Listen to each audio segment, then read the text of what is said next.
আসসালামু আলাইকুম বন্ধুরা, চলে আসলাম আরও একটি ভিডিও নিয়ে। কাতলা মাছের এই রেসিপিটা, কাতলা মাছ ভুনা করব আমি, একদম ভাজবো না, ভাজা ছাড়া।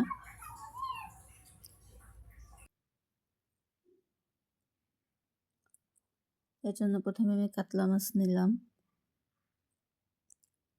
তারপরে পেঁয়াজ বাটা দিলাম, এর সাথে রসুন বাটাও আছে, হলুদ, মরিচ, ধনিয়া, লবণ আর একটু সয়াবিন তেল। এগুলো আমি দিয়ে মশলাটা ভালোভাবে মাছের গায়ে মাখাবো।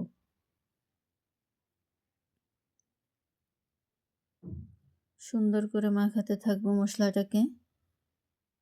কাতলা মাছ এভাবে ভাজা ছাড়া ভুনা করে একবার খেয়ে দেখবেন, অসম্ভব মজা হয়।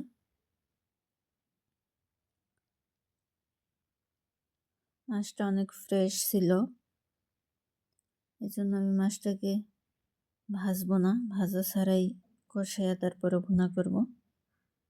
এই যে এভাবে ভালোভাবে আমি মশলাটাকে মাখিয়ে তারপর এটাকে আমি আধা ঘন্টার জন্য রেস্টে রাখবো।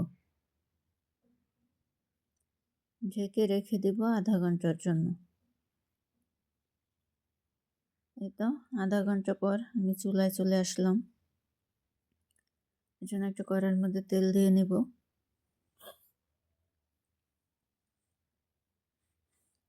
এখন তেলটা গরম হয়ে আসলে আমি একে একে মাছগুলোকে তেলের মধ্যে দিয়ে দিব। মশলাটুকু উপরে দিয়ে দিব।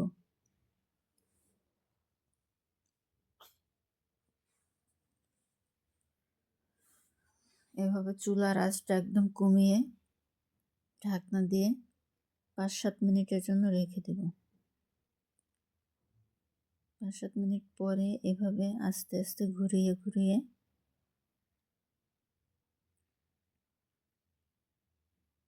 মাছটাকে ভালোভাবে কষাতে থাকবো। এখন মাছটাকে উল্টে দিব, আলতো হাতে উল্টাবো যেন মাছটা না ভাঙে।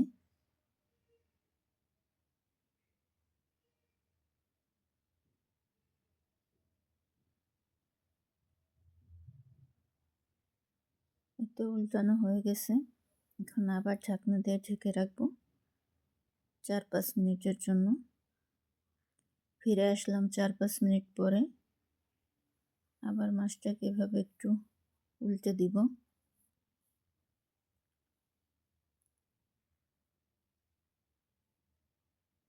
আলতো হাতে উল্টাবো যেন মাছটা না ভাঙে।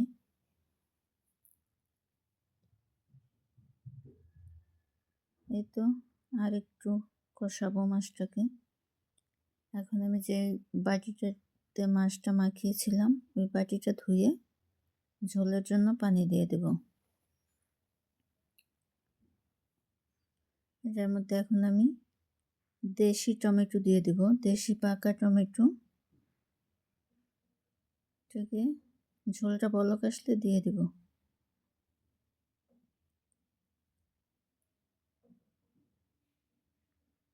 এই তো ঝোলটা বলক এসেছে, এখন আমি টমেটোটাকে দিয়ে দেব।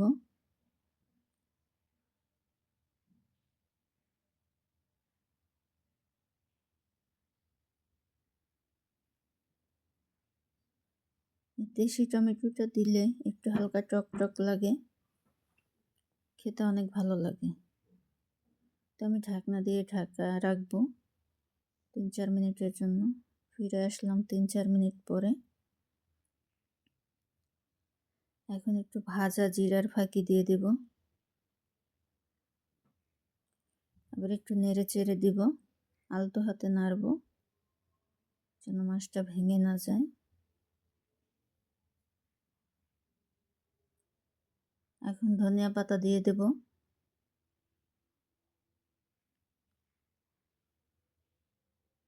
আমার মাছটা প্রায় রান্না করা শেষ।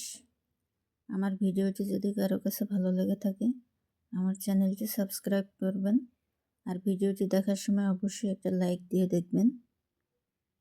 এ তো আমার রান্না করা হয়ে গেছে। আর ফেসবুক পেজ থেকে দেখলে ফলো দিয়ে দিবেন। হয়ে গেছে আমার অসাধারণ স্বাদে কাতলা মাছের ভুনা।